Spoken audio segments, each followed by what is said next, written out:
Hey, good afternoon, everybody, and welcome to the 21047.com podcast. My name is Keith Cartwright. I'm the host of this show, and I'm glad to have you listening in today.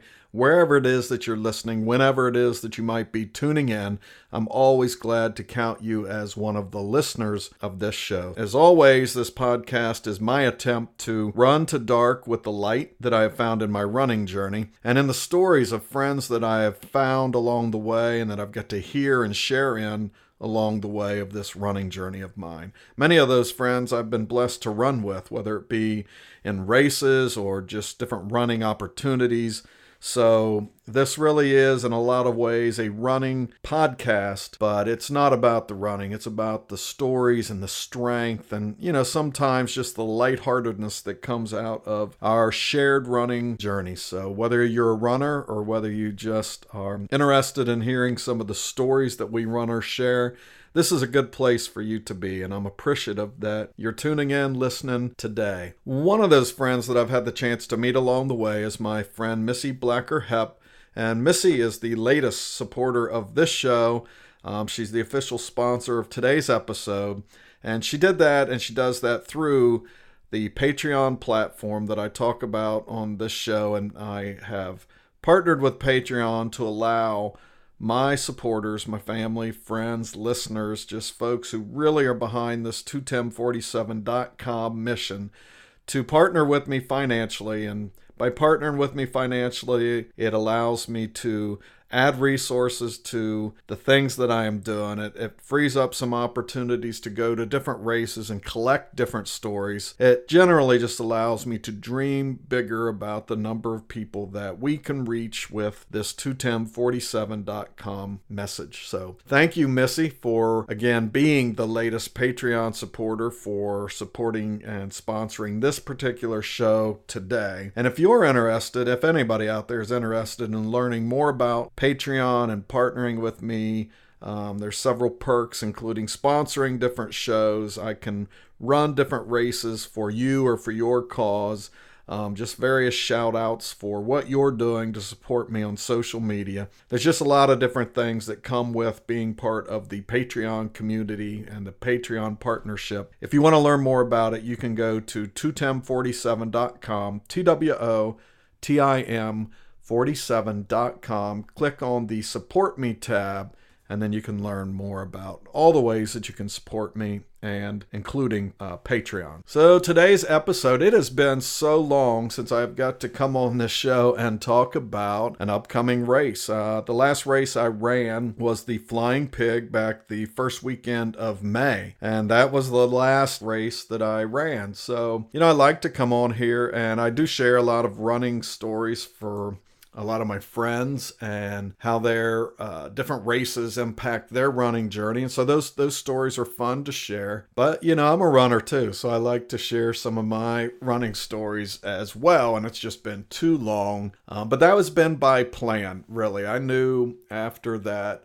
May race, the Flying Pig up there in Cincinnati, I knew after that race that I would be taking a break this summer to intentionally prepare for this next weekend's Patrick Henry Half Marathon. So anybody who's been listening in to this show, or anybody who knows me well at all, knows my Patrick Henry Half Marathon story. Last year at this time, I signed up for the Patrick Henry Half Marathon. I set out to run it, and race day, the temperatures were, at 7 o'clock in the morning, the temperatures were right around mid-70s. But the dew point was also right around mid-70s. And that morning when I stepped out the door, it really felt like it couldn't have been much different than stepping into an actual sauna. It was just so thick and humid, and I knew things didn't bode well for me that day. And by not bode well, I get to tell you, I thought, well, it's just going to be a really slow race. I never dreamt for a minute that I wouldn't actually finish the race. I was thinking probably the time limit was a 3-hour race. And so, I knew I'd be pushing it for 3 hours. But again, like I said, I never once dreamt that I wouldn't finish it. I dreamt that, and especially after I stepped outside that morning, I dreamt that it would be a miserable, hot, experience, that I would regret it the whole time I was out there. But again, I never once thought that I wouldn't finish it. That turned out to be the case. You had to keep up a 13:42, I think 13-minute 42-second mile pace, minutes per mile pace. I was good through 6 miles, but then the other checkpoint was at the 10-mile mark, and that's when they actually had a deputy sheriff out there, and he kind of raised his hands up and said, "No more, buddy. That's as far as you're going today." And, that was pretty disappointing at the time. I think at 10 miles, I only had 3 miles to go. I really felt like I could have finished. But that, they had the rule in place and they had a cutoff in mind. They were going to open the roads back up. They put me in the back of a car and they drove me back to the race crowd, back to the finish line. And so riding back to the finish line in an air-conditioned car, although that certainly had its upside in those temperatures, it was not what I had pictured when it came to finishing a race. And so today I have on my running resume, I have 7 half marathons that I have completed. I have my full marathon from last November at Richmond, and I have this one DNF to my name, this Patrick Henry half marathon that I did not finish. To this day, it's the only one that I haven't been able to finish. And obviously that weighs on you, right? Looking back at that race last August, I knew pretty shortly after that race ended that I would be right back here doing it again this year. And you might ask, well, why? Why would you? And I know a lot of people have said that, who have run it, just said, I'll never do that again. In Central Virginia in late August, you can be pretty daggone sure that the temperatures are going to be hot and humid and not friendly at all to a runner, right? It's that humidity that hurts you really more than the temperatures. And this time of the year here in Central Virginia, you can pretty much bank on humid conditions, which again are just not a runner's friend. So, I told myself at the end of last year, I'm tackling this thing again. I had to get that blemish off my record, even though it'll always be there. There's a big difference between not finishing something and then going back and later proving that you can do it, or just leaving it there, that asterisk forever, unaddressed, unfinished, that it was just a race I didn't complete. So that didn't sit well with me. And like I said, I knew then I was going to have to come back here and do it. And the reason is that I failed at that race.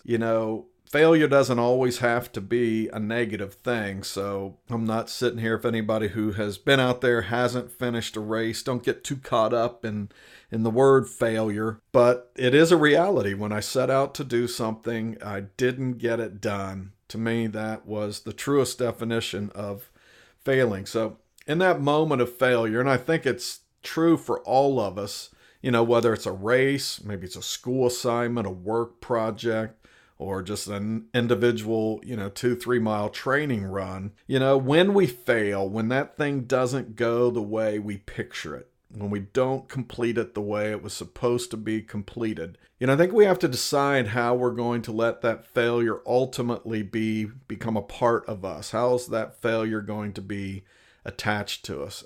So maybe in that moment of failure, there just wasn't much we could do to prevent it. Maybe the conditions were just too much for me that day. But we have 100% control over our future relationship with that particular failure. And my decision in the midst of that failure that day was redemption. I was going to turn that drive back to the finish line in a car into me crossing that finish line this year on my feet, running, through that final chute along Center Street there in Ashland. That was going to become the redeeming image that took the place of this car image. And so, I knew last year that in that failure, it was my choice how I was going to define my attachment to that particular failure. And I decided right then and there, I was going to create an image of me crossing the finish line to replace the one of driving across the finish line in that car, because it still haunts me. That image still just bothers me. So I couldn't get it right last year, but I'm going to use that experience as an opportunity this year to redeem that failure. And I think that's going to go a long way towards sort of dispatching that bad memory. When I talk about the Patrick Henry this time next year, I won't be talking about the car ride. I'll be talking about finishing it with, I got a lot of dear friends that are going to be running it and they'll be out there cheering. That's just going to be a much better image to hang on to when it comes to the Patrick Henry half marathon. Because the reality is I've only attempted that race once. That result was a sheriff saying, no more, you've gone too far already today, which was probably true. But, I look forward to waving to him at the 10-mile mark this year as I round into the final 3 miles. So, when we talk about turning failure into redemption, how do you make that happen? Why am I so confident this year that I can make it happen when, last year was such a challenge for me? Why would I think this year is going to be much different? Right now, today here, and I'm having this conversation with you on Monday. The race is Saturday. Right now, I would say first and foremost, the reason I'm so confident is the weather forecast. They're actually calling for unusually, and I've been joking about this on social media for the last few weeks that, one of my favorite weather terms right now is unseasonably cool. And lo and behold, that's kind of what they're calling for this weekend. I don't know how unseasonably, but they are definitely calling for temperatures that are not August-like, end of August-like here for us in central Virginia. So I think the high temperatures they're calling for in the pretty near 80 that day, race time temperatures I've seen some places calling for temperatures as low as the upper 50s, dew point right around the same down there in the 50s, just, not a lot of humidity this time around. So that really gives me a lot of confidence. But that was completely unforeseen last year when I made the decision to pursue redemption. So that certainly wasn't a driving factor back then, but it's a surprising, welcome factor as we get closer to it. I'm certainly not clinging to that. I've seen the weather forecast, go from one thing to something completely different in the matter of 5 days before, but man, I sure am hoping for it. So with those temperatures, I'm pretty confident I can finish this race under 3 hours, and that's all I need for redemption is to just finish that race, cross the finish line. I threw some goals out there earlier this year that I'd like to run this race in 2.5 hours, 2 hours 30 minutes, and we'll see. Right temperatures, I still think that's a possibility, but I only need one image. That's me crossing under that Patrick Henry finish line to serve me up the redemption that I need. But one of the things you have to ask yourself, and I had to ask myself last year in that moment of failure, assuming that this year was going to be every bit as hot as it was last year, I had to ask myself, the reasons that I failed. Was it physical? Was it mental? Was it spiritual? And wherever I came up short on any of those 3 areas, I had to ask myself if I was ready to do the things this past year, and especially these past couple of months over the summer, if I was ready to do the things that I needed to do for redemption. Because that's the biggie. When you look at failure, something's behind it, right? Failure just didn't pop up. So either it was this environment that was just impossible. There's just nothing you can do in some circumstances where you're going to turn the thing around. Or were there some things that you could have done that would have prevented the failure from happening in the first place? And if there were those things you could have done, are you willing to do them the next time? So you really have to, lay that all out there, kind of understand how hard it is I'm going to have to work, or how much differently I'm going to have to prepare. And am I willing to do those different things? And, when it came to the Patrick Henry half, I decided there were things that I could have done different, right? Failure becomes a good learning experience that can point you in the direction that makes the best use of your time. And so once the question becomes, is it worth doing whatever you'll need to do next time to be properly prepared? And then, sometimes the answer can be no, and that's just fine. I mean, if you decide, here are the things I need to do, and I'm just not up for doing them, then good for you. Early in my college career, I was dead set on being a statistician. And then I failed a calculus class.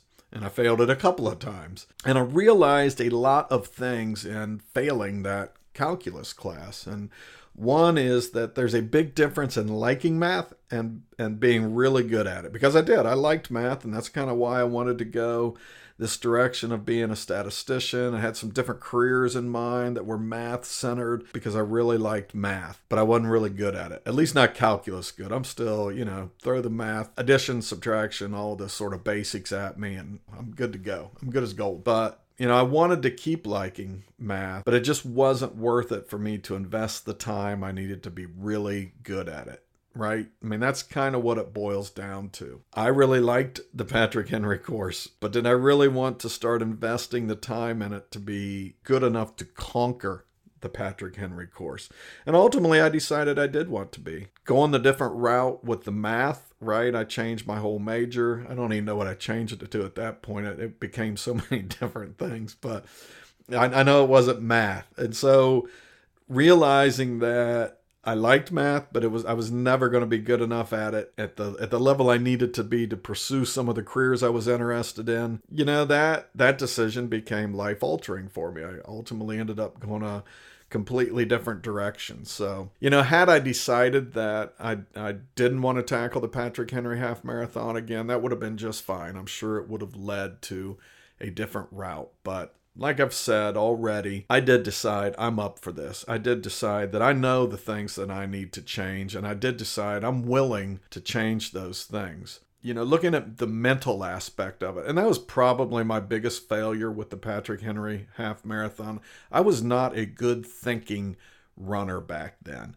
I was a let's go for a run runner, right? You put on the shoes, put on the shorts, show up, and you just go run. You really don't think about it much. If the race is 13 miles, then in my mind back then, the whole idea was just run until you've run 13 miles and do everything you can to complete it, right? There was just no thought process. Running wasn't a strategic thing for me. But back this past year at the Flying Pig, was the first time I ever used a pace chart. My friend Danielle hooked me up with this sort of a race mapped out. It told you what pace to run each mile to achieve a goal. And I did. I happened to achieve that goal. I stuck to this plan. But the most important thing that came out of that was this idea that every mile sort of has a strategy to it across a race. Every mile is important to think through it before you ever go into it. And that's not to say the plan is foolproof. That's not to say that, things can't go wrong. But if I had been thinking that way for the Patrick Henry half marathon, I never would have incorporated the plan that I ultimately did incorporate, which was this psychotic sort of thinking. Keith, go out there in this, like I said, unbearable heat, run out there and just go as fast as you can the first few miles, get way ahead of the pace you need to go. So if you have to, you can afford to walk the rest of the way home. Well, that thing backfired on me on so many levels, not the least of which was that even my walking pace was more a drag. I ran out so hard, I zapped myself with so much energy. I was so drained of fluids, and I could get into, and we'll go there in a minute ago, but I wasn't properly prepared to even lose that much liquid so fast that this idea I had of walking home, I didn't even have the energy to walk fast enough to keep up the pace I needed to. So from a mental standpoint,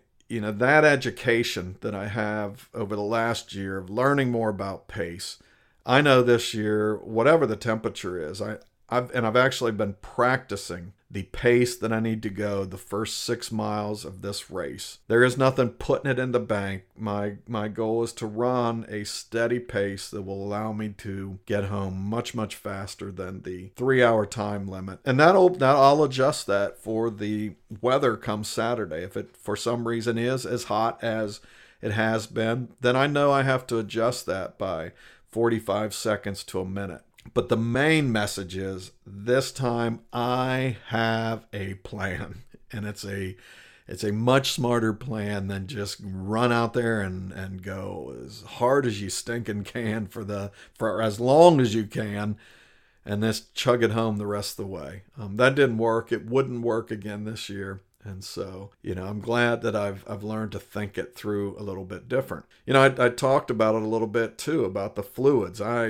I did very little last year to prepare nutrition-wise, for hydration-wise, going into that race. I focused on drinking a little water immediately before the race. I grabbed water from the water stops, sure, but I've learned a lot this year. I know my friend Robin Larkin has talked to me a lot about hydration. I've listened to other runners talk about hydration, and I know that, proper hydration takes place the day before the race. There's ways to eat the week before the race that gives your body the best chance to utilize all the stored energies in there. And so again, that's half mental, half physical, but there's a way to be more physically prepared for a race. I think from a hydration standpoint, a nutrition standpoint, I'm much, much better off than I was last year. The other is just that preparing for the heat. I hid from the heat all last summer. And so when I came Patrick Henry half day and went out there, the heat was a shock to my system. My system had not felt that kind of heat most of the summer, and certainly not for the distance that I went out and tried to tackle that morning. I did most of my runs on the treadmill, so I know that did little to help me out when I went out, and your body just is not used to those sort of temperatures. And there's no way I could get out there and run day in and day out in those temperatures, but I could have prepared my body a little bit, given it some of the time in those longer runs, letting the body get acclimated to that heat and humidity so it wouldn't be so shocked come race day. My body completely revolted against me and against this idea that I would drag it out into the heat for the Patrick Henry half when I've been taking such good care of it in the air-conditioned gym on treadmill runs all summer. My body had to be wondering, what did I do to you to deserve this today? So this summer I've spent a lot more time out running in the heat. We did have some time back here in July. August has been pretty nice, really, but back in July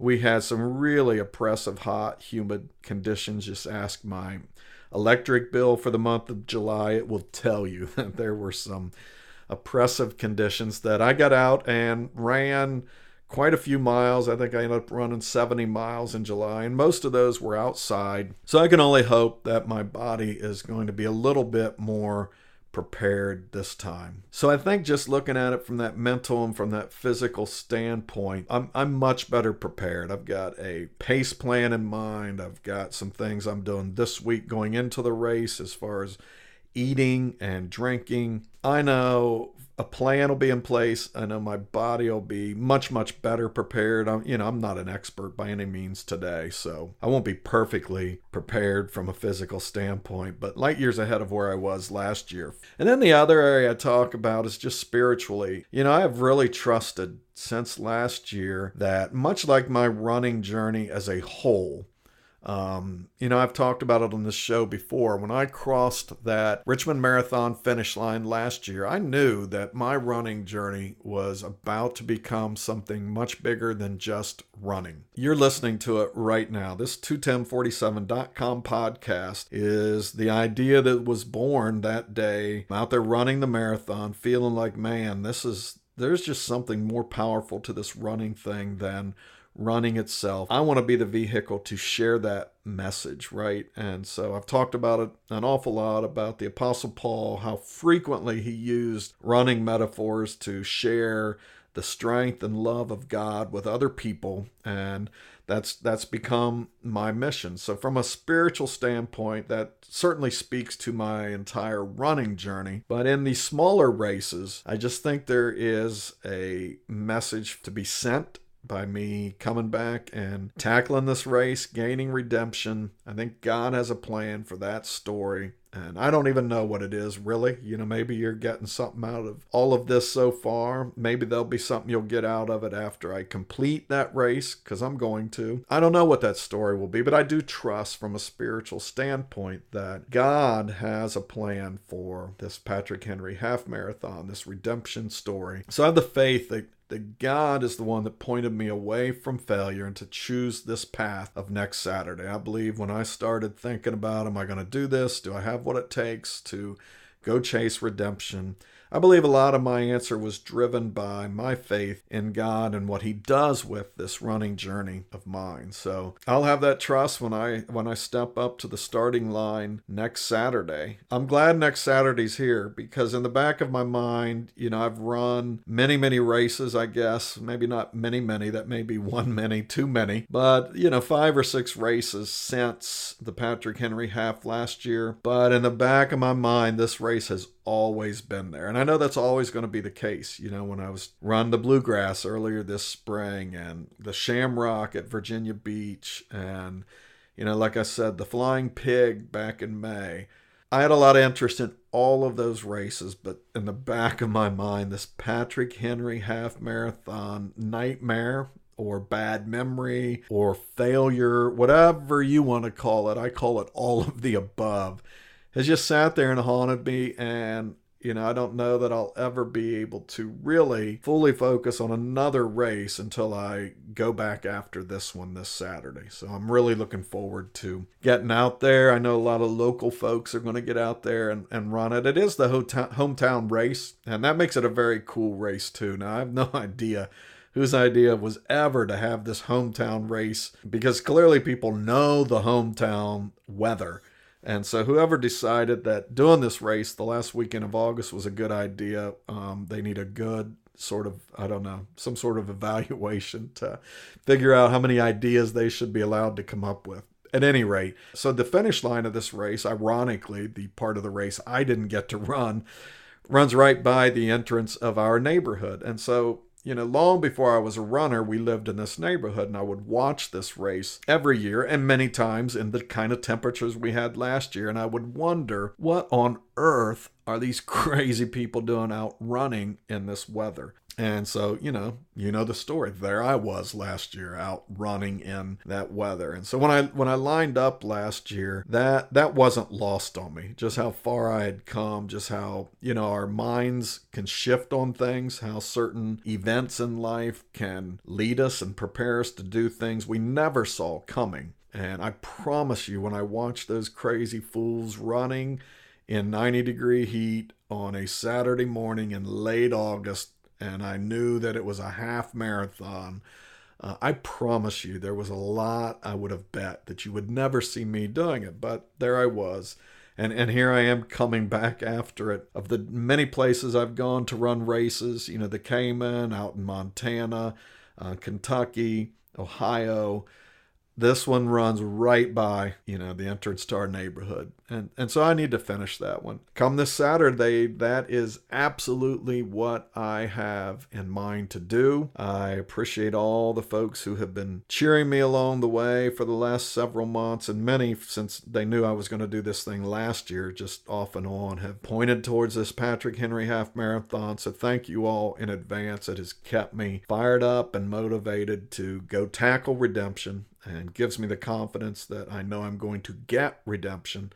And I look forward to sharing the story with you sometime after next Saturday. I'm sure that, I connect with a lot of you in different ways, so I'm sure that you'll know it pretty soon after it's done, the result of that race. But I look forward to coming back and talking about the experience and sharing some thoughts about the race, and hopefully talk about what it feels like to get redemption and bury a very, very bad memory.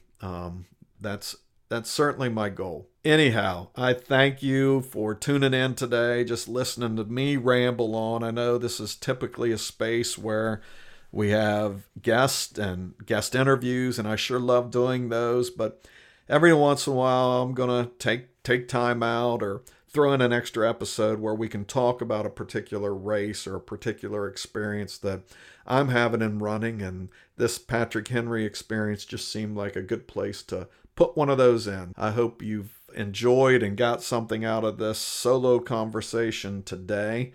Until the next time we talk, and when that is, we'll probably be talking about a recap maybe of the Patrick Henry half. Until then, I hope you all, if you're running races this weekend, go get them. Make them good. I hope whether it's you're chasing redemption, chasing a goal, or just chasing a finish line, I wish you the best in it. If you don't run, get out there and just cheer somebody on. And if run cheering, run running, neither of those are your thing, then good for you for coming and listening to us anyways, because I think runners are pretty interesting even if you're not a runner. So until next time, you have a great week, and thank you for listening in today.